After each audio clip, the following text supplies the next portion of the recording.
Hello everyone, welcome back to our channel. గారెలు చూస్తుంటేనే తెలుస్తుంది కదండి ఎంత క్రిస్పీగా వచ్చాయో.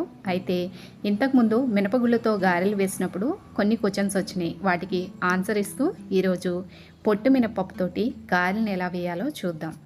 ముందుగా గారెలు వేయడానికి పొట్టు మినపప్పుని 1/2 కేజీ వరకు తీసుకోండి. అయితే ఈ పొట్టు మినపప్పు మామూలు మినపగుళ్ళ కాదు కదా, కాస్త ఎక్కువసేపు నానబెట్టాల్సి ఉంది. అందుకని అసలు మినపగుళ్ళు అయితే ఎంత టైం నానబెట్టాలి అనేది ఆ వీడియోలో షేర్ చేశాను కదా. ఒకవేళ ఆ వీడియో కావాలి అనుకుంటే కనుక డిస్క్రిప్షన్లో లింక్ ఉంటుంది, దాన్ని క్లిక్ చేయండి.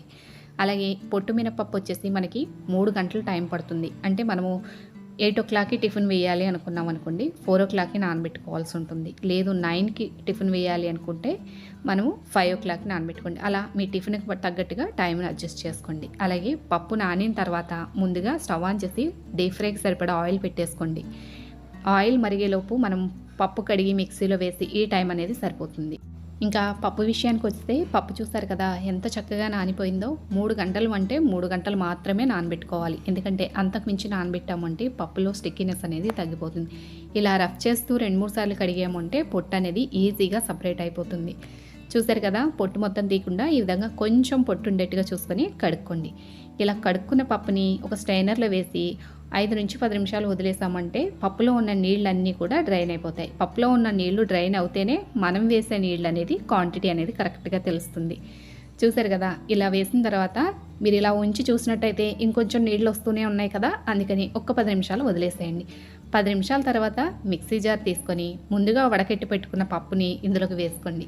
అలాగే రుచికి సరిపడా ఉప్పు కూడా వేసుకొని దీంట్లోకి ఒక చిన్న టీ గ్లాస్ ఉంటుంది కదా, మామూలు మినపగుళ్ళకైతే మనం దీంతో ఫుల్ గ్లాస్ నీళ్లు పోస్తాం. దీంట్లో 3/4 గ్లాస్ మాత్రమే నీళ్లు పడతాయి. అంటే దానికైతే ఫుల్ గ్లాసు, ఈ పొట్టు మినపప్పుతోటైతే ఈ గ్లాస్తో 3/4 గ్లాస్ నీళ్లు పడతాయి. అలాగే 2 టేబుల్ స్పూన్ వరకు బొంబాయి రవ్వను వేసుకోండి.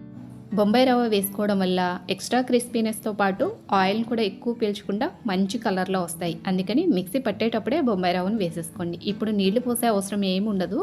జస్ట్ దీన్ని స్లోగా మధ్య మధ్యలో ఆపుకుంటూ మిక్సీ పట్టాము అంటే మనకి గ్రైండర్లో రుబ్బినప్పుడు పిండి ఏ విధంగా అయితే వస్తుందో సేమ్ అదే విధంగా చాలా ఫ్లఫీగా పిండి అనేది వస్తుంది. ఇలా రుబ్బుకున్న పిండిని ఒక గిన్నెలోకి వేసుకోండి. అలాగే ఆ రోజు వీడియోలో కొంతమంది అడిగారు వంట సోడా వేసారా అని చెప్పి. వంట సోడా కానీ ఏమీ వేసే అవసరం ఉండదు.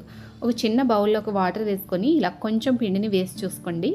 మనకి పిండి నీళ్ళల్లో పైకి తేలింది అంటే మనం రుబ్బుకున్న పిండి కరెక్ట్గా ఉన్నట్టు.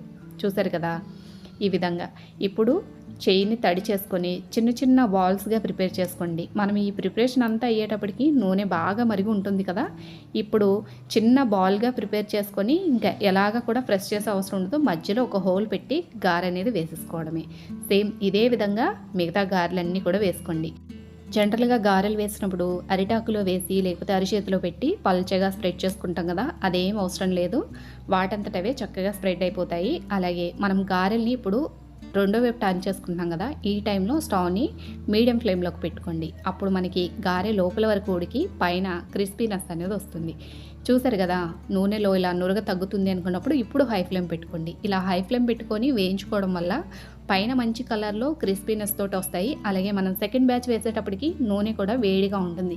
ఇలా మీరు ప్రతి టిప్ను కూడా ఫాలో అవుతూ చేశారంటే చూసారు కదా ఎంత క్రిస్పీగా ఎంత మంచి కలర్లో వచ్చాయో.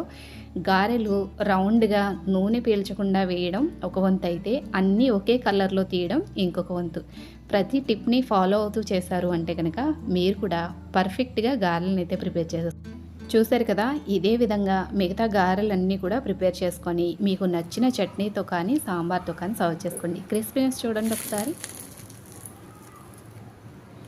చూసారు కదా ఎంత బాగా వచ్చినాయో. చాలా అంటే చాలా బాగా వస్తాయి. మినపగారెలైనా కూడా వంట సోడాని ఏమి వేసే అవసరం ఉండదండి. పర్ఫెక్ట్గా నేను చెప్పిన ప్రతి టిప్ని ఫాలో అవుతూ చేయండి. సాంబార్తో కానీ చట్నీతో కానీ చక్కగా ఎంజాయ్ చేయొచ్చు. అలాగే నవరాత్రుల్లో అమ్మవారికి ప్రసాదంగా పెట్టాలి అనుకునే వాళ్ళకి క్వాంటిటీ కూడా చెప్తా. మనము 1/2 కేజీ పప్పు తీసుకుంటే 12 నుంచి 13 గారెలు వస్తాయి. అంటే మనకి కేజీకి 45 నుంచి 50 గారెల వరకు వస్తాయి. అంటే దీన్ని బట్టి మనము కావాల్సినట్టుగా క్వాంటిటీని అడ్జస్ట్ చేసుకోవచ్చు. చూసారు కదండి గారెల రెసిపీ. మరెందుకు ఆలస్యం, మీరు కూడా ట్రై చేసి మీకు ఎలా కుదిరింది అనేది కామెంట్ సెక్షన్లో తెలియచేయండి. అదండి వాళ్ళకి రెసిపీ మీ అందరికీ నచ్చిందని అనుకుంటాము. నచ్చినట్టయితే లైక్ చేయండి. కొత్త వారైతే ఛానల్ సబ్స్క్రైబ్ చేసుకోండి. మరొక మంచి రెసిపీతో మళ్ళా కలుస్తాము. వీడియో చివరి వరకు చూస్తారు కదా, నచ్చింది అనుకుంటే లైక్ ఇవ్వడం మాత్రం మర్చిపోకండి. Thanks for watching.